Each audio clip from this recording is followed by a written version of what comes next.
अपने मंत्रियों से मंत्रणा करने के बाद कंस ने पूतना नामक डायन को, जो छोटे छोटे बच्चों को अत्यंत निश्चलता पूर्वक मारने का इंद्रजाल जानती थी, आदेश दिया कि वह शहरों, ग्रामों तथा चारागाहों में जाकर सारे बच्चों का वध कर दे। ऐसी डायनें अपना इंद्रजाल वहीं फैला सकती हैं जहां कृष्ण के पवित्र नाम का कीर्तन या श्रवण ना होता हो। कहा जाता है कि जहां कहीं कृष्ण के पवित्र नाम का कीर्तन होता है, चाहे वह उपेक्षा से ही क्यों ना हो, वहां से सारे बुरे तत्व, डायने, भूत प्रेत तथा संकट तुरंत भाग जाते हैं। पूतना किसी प्रकार की अनुमति के बिना ही गोकुल में नंद के आवास महल में घुस गई। सुंदर वस्त्रों से आभूषित होकर वह परम सुंदरी के रूप में माता यशोदा के घर में गई। अपने उठे हुए नितंबों, कान की बालियों तथा केस में लगे फूलों से वह अतीब सुंदर लग रही थी। अपनी छीन कटी से वह और भी सुंदर बन गई थी। उसकी आकर्षक चितवन तथा मंद मुस्कान से वृंदावन के सारे वासी मोहित हो गए। भोली भाली गोपियों ने सोचा कि वह हाथ में कमल पुष्प धारण किए वृंदावन में आई साक्षात लक्ष्मी देवी हैं। उन्हें लगा कि वह अपने पति कृष्ण को देखने के लिए स्वयं आई हैं। उसकी अपूर्व सुंदरता के कारण उसे किसी ने नहीं रोका, अतः वह बिना रोक टोक के नंद महाराज के घर में प्रविष्ट हो गई। अनेकानेक बालकों का वध करने वाली पूतना ने कृष्ण को पालने में लेटा देखा। वह तुरंत समझ गई कि इस नन्हे बालक में अद्वितीय शक्ति है, जो राख से ढकी अग्नि की भांति छुपी है।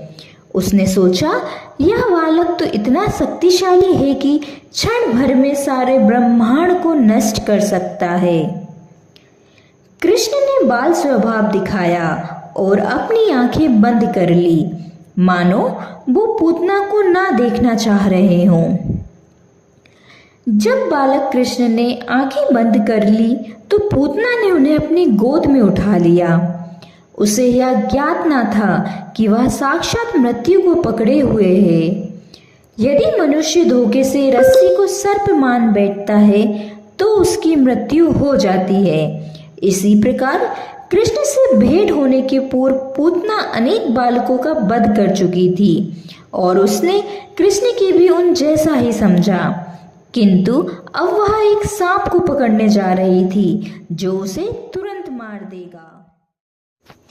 जब पूतना बालक कृष्ण को गोद में ले रही थी तो यशोदा तथा रोहिणी दोनों ही वहां उपस्थित थी, किंतु उन्होंने उसे मना नहीं किया क्योंकि वह सुंदर वस्त्रों से आभूषित थी और कृष्ण के प्रति मातृ प्रेम प्रदर्शित कर रही थी।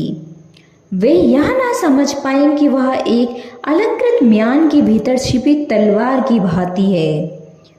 पूतना ने अपने स्तनों में घातक विष लगा रखा था और गोद लेते ही उसने अपने चुचुक कृष्ण के मुख में लगा दिए। उसे आशा थी कि जो ही वह उसके स्तनों का पान करेगा तो ही वह मर जाएगा, किंतु कृष्ण ने क्रुद्ध होकर तुरंत मुंह में चुचुक लगा लिया। उन्होंने विषयुक्त दूध के साथ उस अशुण्य के प्राण भी चूस लिए।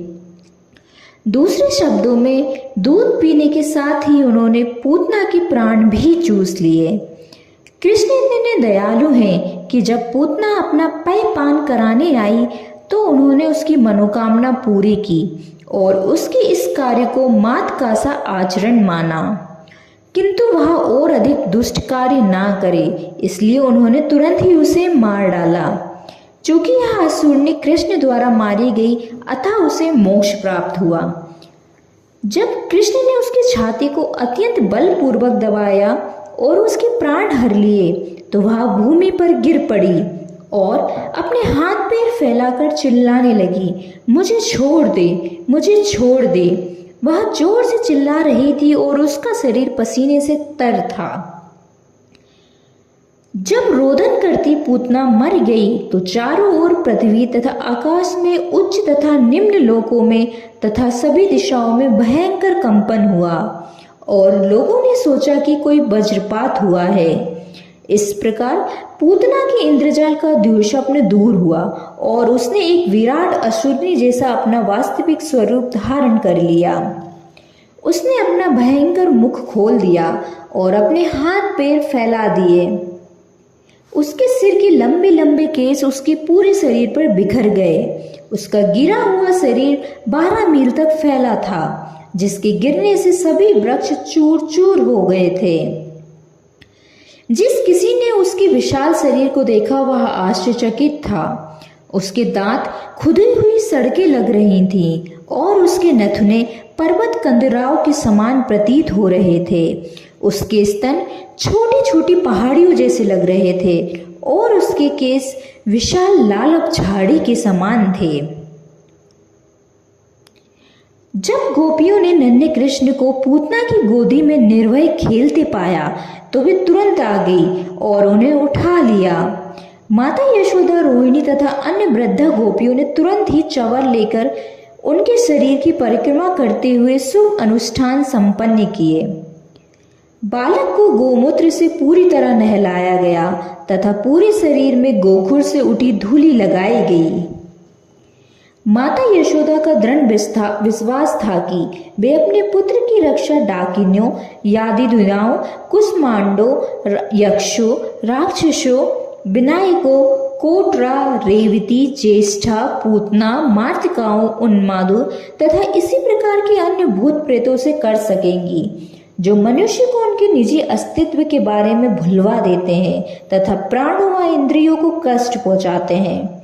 ये कभी भी स्वप्न में आते हैं और उत्पात मचाते हैं, तो कभी ये वृद्धा स्त्रियों के रूप में प्रकट होकर नन्हे मुन्ने बालकों का रस चूसते हैं। किंतु जहाँ भगवान नाम का कीर्तन होता है वहां पर ये भूत प्रेत ठहर नहीं पाते। वृंदावन की वयस्क गोपियां कृष्ण के प्रेम में इतनी लीन थीं कि वे कृष्ण को हर तरह से बचाना चाहती थीं। यद्यपि उन्हें इसकी आवश्यकता नहीं थी, क्योंकि उन्होंने अपने आप को पहले ही सुरक्षित कर रखा था। वे यह नहीं समझ पाई कृष्ण स्वयं भगवान थे, जो बालक रूप धारण किए क्रियाएं कर रहे थे। बच्चों की रक्षा संबंधी अनेक औपचारिकताओं के बाद माता यशोदा ने कृष्ण को अपनी गोद में लेकर अपना दूध पिलाया। ब्रज के समस्त वासियों ने पूतना के विशाल शरीर के खंड खंड कर डाले और उसे जलाने के उद्देश्य से लकड़ी की चिता बना दी। जब पूतना के शरीर के अंग जल रहे थे तो अग्नि से उठे धुएं से अंगूरों की सुगंधी छा रही थी। यह सुगंधी कृष्ण द्वारा वध किए जाने के कारण थी।